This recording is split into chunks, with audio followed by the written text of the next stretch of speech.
এসব মানুষগুলো কেন প্রতারিত হলেন, এই ক্ষেত্রে দায়ী বা কার, বিস্তারিত নিয়ে আলোচনা করার জন্য স্টুডিওতে যুক্ত হয়েছেন সহকর্মী রাশেদ বাপ্পি। যাচ্ছি তার কাছে। বাপ্পি, যেই অবস্থা, নিশ্চয়ই এটি একটা এমন একটা অবস্থা যে যেই মানুষগুলো আসলে কি আমরা বলি রেমিটেন্স যোদ্ধা, যারা দেশের অর্থনীতিকে বাঁচিয়ে রাখেন, তাদের কেন এমন দশা পোহাতে হবে? রাব্বি, শুরুতেই আমরা একজন কর্মীর বক্তব্য শুনেছি। তিনি বলেছেন, এ কোন দেশে বাস করি, টিকিট নিয়ে কালোবাজারি। তিনি এটুকু বলেছেন, কিন্তু এর পেছনের যদি আমি আরেকটু যুক্ত করে দেই, এই অসহায় শ্রমিকদের স্বপ্ন চুরি করা হয়েছে এবং এই স্বপ্ন চোর যারা, তাদের কি কাউকে কি আপনারা পেয়েছেন? আপনি আমার সহকর্মী মার্জিয়া মুমুর যে প্রতিবেদনটি সেটি আপনি লক্ষ্য করেন, সেখানে শুধু শ্রমিকদেরই বক্তব্য। আমরা যারা গণমাধ্যম কর্মী, যখন আমরা এরকম একটি ইভেন্টে কাজ করতে যাই, তখন সংশ্লিষ্ট সংস্থা, সংশ্লিষ্ট দপ্তর সরকারের, তাদের কি কিছু বলার থাকে না? তারা কেন আজকে ক্যামেরার সামনে আসলেন না? আজকে কেন তারা এই প্রশ্নের উত্তরগুলো দিলেন না? এত সংখ্যক শ্রমিক কেন বিমানবন্দরে ঘন্টার পর ঘন্টা অপেক্ষা করলেন? এই দায়ভার কে নিবে? সেই ক্ষেত্রে বাপ্পি, যদি একটু আমরা তথ্যগত বিশ্লেষণটা করে নেই যে শ্রমিকের আসলে কি পরিমাণ টাকা এই যে যারা স্বপ্ন চুরি করলো, তারা প্রতারণা করলো।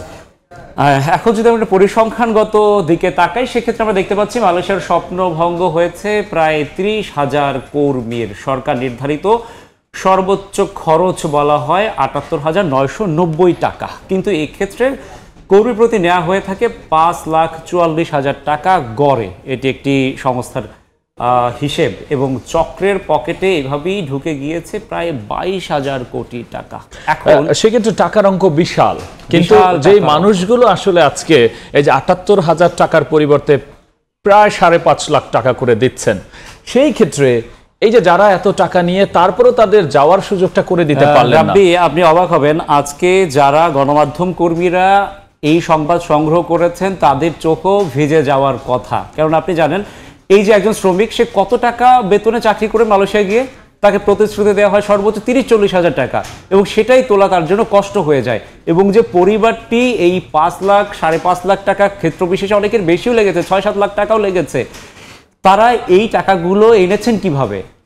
কেউ হয়তো জমি বিক্রি করেছেন, কেউ হয়তো সুদে ঋণ নিয়েছেন।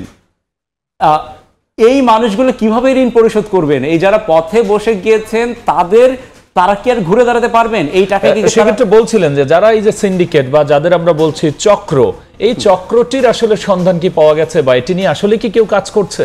রাব্বি, 4 সংসদ সদস্যের নিজস্ব পারিবারিক প্রতিষ্ঠানও এর সাথে জড়িত, সেটিও কিন্তু অভিযোগ রয়েছে।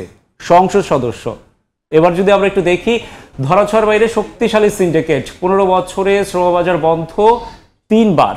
এই নিয়ে আমরা দেখছি 2009 একবার বন্ধ হয়, 16 সালে বন্ধ হয়, 18 সালে বন্ধ হয়, আবার কিন্তু এই শ্রমবাজার খোলে। প্রতিবারই সক্রিয় শক্তিশালী সিন্ডিকেট। এবার যারা সুযোগটি নেয়, এটি কিন্তু FWCMS প্রতিষ্ঠান, বেস্টিনেট, এটি মালয়েশিয়ার একটি প্রতিষ্ঠান, এবং এই প্রতিষ্ঠানের কলকাঠি নাড়ে বেস্টিনেটের মালিক আমিন নূর। তিনি বাংলাদেশি বংশোদ্ভূত মালয়েশিয়ান নাগরিক, এবং তার সঙ্গে যারা এই দেশে কাজ করেছে, বাইরের সাবেক নেতারও যোগ সাজস রয়েছে। এবং এই ক্ষেত্রে আরেকটি বিষয় যেটি বলা হয়, যে এবার কিন্তু যখন শ্রমবাজার খোলে 2022 সালে, তখন কিন্তু বাংলাদেশে যে প্রবাসী কল্যাণ মন্ত্রণালয়, তারা কিন্তু যে চুক্তি করেছিল মালয়েশিয়ার সঙ্গে, সেখানে কিন্তু তারা বলেনি যে বিশেষ প্রতিষ্ঠান বা সবগুলো প্রতিষ্ঠান বা এজেন্সি কর্মী পাঠাতে পারবে, এমন কিন্তু তারা দাবি করেনি। এই সুযোগ নিয়ে কিন্তু মালয়েশিয়া কর্তৃপক্ষ কিন্তু বলে যে মালয়েশিয়াই ঠিক করে দেবে কারা কারা এই কর্মী পাঠাতে পারবে এজেন্সি। তখনই কিন্তু এই যে প্রতিষ্ঠানটির কথা আমরা বললাম, সেক্ষেত্রে বাপ্পি আরেকটা বিষয়, যে আমরা বলছি যে মধ্যরাতেই শেষ হচ্ছে, আর কয়েক ঘন্টা বাকি, এখনো কি শাহজালালে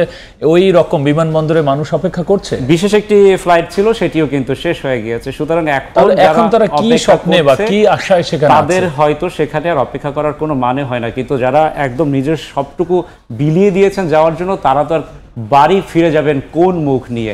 আমরা একটু বিমানবন্দরে যুক্ত হব। শাহজালাল আন্তর্জাতিক বিমানবন্দরে আছেন সহকর্মী মাইনুল। এখনো প্রবাসীরা দেখছে আপনার পিছে, যারা মালয়েশিয়া যেতে চাচ্ছেন, তারা অপেক্ষা করছেন।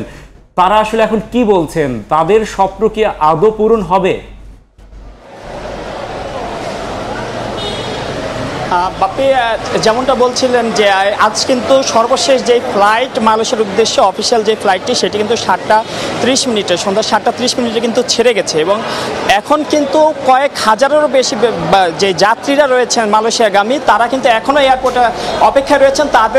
তারা অপেক্ষায় আছেন যদি কোনো মতে তারা একটু সুযোগ পান মালয়েশিয়া যাওয়ার। তারা এক একজন জমি বিক্রি করে তারা বিভিন্নভাবে তারা কিন্তু এই এয়ারপোর্টে এসেছেন মালয়েশিয়া যাওয়ার জন্য, কিন্তু তারা বন্দোবস্ত করেছিলেন। কিন্তু এমন ঘটনার কারণে বা যে এজেন্সিগুলো আছে তাদের প্রতারণার কারণে কিন্তু আজ তাদের যে স্বপ্ন ছিল মালয়েশিয়া যাওয়ার সেই স্বপ্ন কিন্তু অনেকটাই মলিন হয়ে গিয়েছে। তারা কিন্তু সর্বস্ব বিক্রি করে কিন্তু অনেকে মালয়েশিয়া যাওয়ার জন্য প্রস্তুতি নিয়েছিলেন। তো অনেকে ৭৮,০০০ টাকায় যে খরচ হওয়ার কথা সেইখানে কিন্তু ৫ লাখ ৬ লাখ ৭ লাখ টাকাও তারা খরচ করেছেন। তো এই যে খরচ করতে গিয়ে তারা কিন্তু জমি জমা কেউ কেউ গহনাও বিক্রি করেছেন, সব কিছু বিক্রি করেও আজ কিন্তু এখন কিন্তু সেই মানুষগুলো কিন্তু মালয়েশিয়া যেতে পারছেন না। প্রায় ৩০,০০০-এর বেশি মানুষ কিন্তু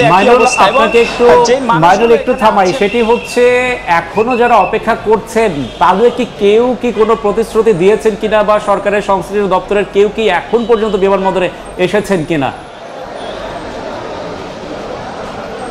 বিমানবন্দরে কিন্তু এখন কিন্তু যে মানুষগুলো আছেন তারা কিন্তু একটি ট্রানজিট ফ্লাইট যাওয়ার কথা রাত 11:30টায় সেই ফ্লাইটের অপেক্ষায় রয়েছেন। কিন্তু তারা যদি 11:30 ফ্লাইটে যানও তারপরও কিন্তু তারা মালয়েশিয়ায় প্রবেশ করতে পারবেন না, কারণ যে মালয়েশিয়ার যে সরকারি নির্দেশনা ছিল যে 31 তারিখ পর্যন্ত সর্বশেষ মালয়েশিয়া প্রবেশের সময়। তবে যেহেতু বাংলাদেশের সাথে মালয়েশিয়ার সময়ের পার্থক্য 4 ঘন্টা, সেহেতু তারা যদি রাত 11টা বা 11:30 ফ্লাইটে যদি তারা যান সেখানে কিন্তু তারা মালয়েশিয়া প্রবেশ করতে পারবেন না।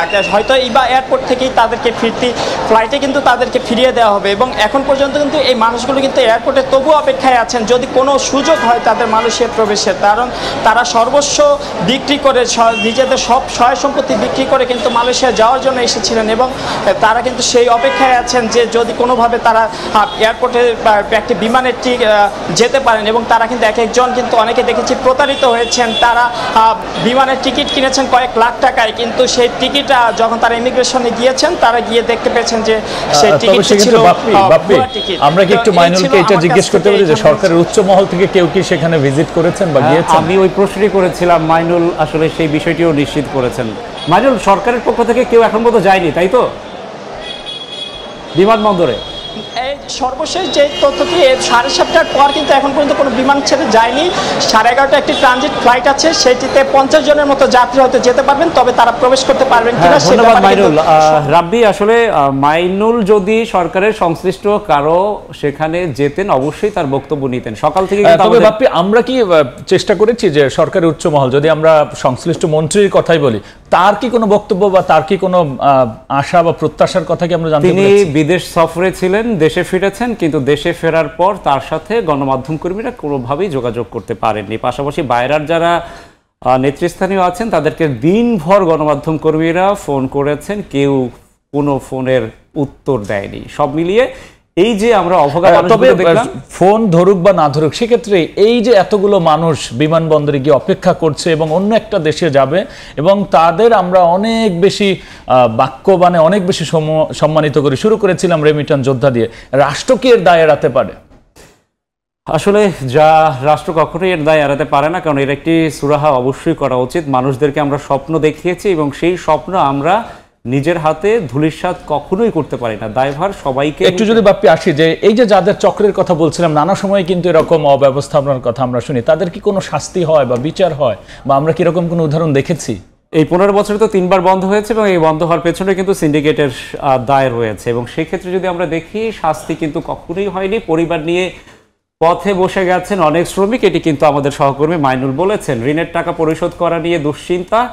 2017 সালে দুদক এবং MACC মালয়েশিয়ার যে দুর্নীতি দমন কমিশন রয়েছে সেটি তারা কিছুটা এগিয়েছিল কাজ শাস্তি দেওয়ার জন্য বা এইসব তদন্ত করার জন্য, তারা পরবর্তীতে থমকে যায় এবং অভিযোগ করা হয় চক্রের মূল হোতা, যিনি আমি শুরুতেই বলেছিলাম বাংলাদেশি বংশোদ্ভূত মালয়েশিয়ার নাগরিক আমিন নূরের প্রভাবে এই যে তদন্ত সেগুলো কিন্তু থমকে যায়। অর্থাৎ সিন্ডিকেট অনেক বড় শক্তিশালী। রাষ্ট্র বা সরকার যদি এখনো এটি নিয়ে যদি আসলে এদের যদি থামিয়ে দেওয়া না যায়, সেক্ষেত্রে কিন্তু আমরা যে রেমিটেন্স যোদ্ধা বলছি বা আমরা যে রেমিটেন্স যোদ্ধাদের রেমিটেন্সের উপরে শক্তিশালী অর্থনীতির ভিত গড়ার স্বপ্ন দেখি, সেটা কিন্তু ধূলিসাৎ হয়ে যাবে। তাদেরকে প্রকৃত সম্মান করতে হবে, তাদের সাথে কিন্তু এইভাবে স্বপ্ন চুরি তবে করা আরেকটি চলবে না। বিষয় যদি আমরা নিয়ে আসি, এই যে দেশে একটা দেশে যাওয়ার ক্ষেত্রেও আমরা দেখি মানুষ এখানে বিমানবন্দরে দাঁড়িয়ে থাকে, এটা তো ইন্টারন্যাশনালি বড় সংবাদও হয়, সেক্ষেত্রে অন্য দেশের বাজারেও তো এর প্রভাব পড়তে পারে। হ্যাঁ, প্রভাব পড়তে পারে। আর এইভাবে দাঁড়িয়ে থাকবে তার অসহায়ের মতো, কিন্তু রাষ্ট্রের কেউ আসবে না, সেটি অবশ্যই দুঃখজনক। বাপ্পি, অসংখ্য ধন্যবাদ। অবশ্যই আলোচনাটি অনেক বেশি দীর্ঘ করার থাকলেও সময়ের কারণে এখানেই থামাতে হচ্ছে। ধন্যবাদ। আপনাকে ধন্যবাদ। আমরা কথা বলছিলাম মালয়েশিয়ায় গামী যেই শ্রমিকরা, তাদের যে আসলে 30,000-এর মতো শ্রমিক এখন আটকে আছে বিমানবন্দরে, এবং এই শ্রম বাজারে নিয়ে সামনে কি হবে, দায় কারা এবং প্রভাব কি পড়তে পারে, বিস্তারিত নিয়ে আলোচনার জন্য স্টুডিওতে যুক্ত হয়েছিলেন সহকর্মী রাশেদ বাপ্পি।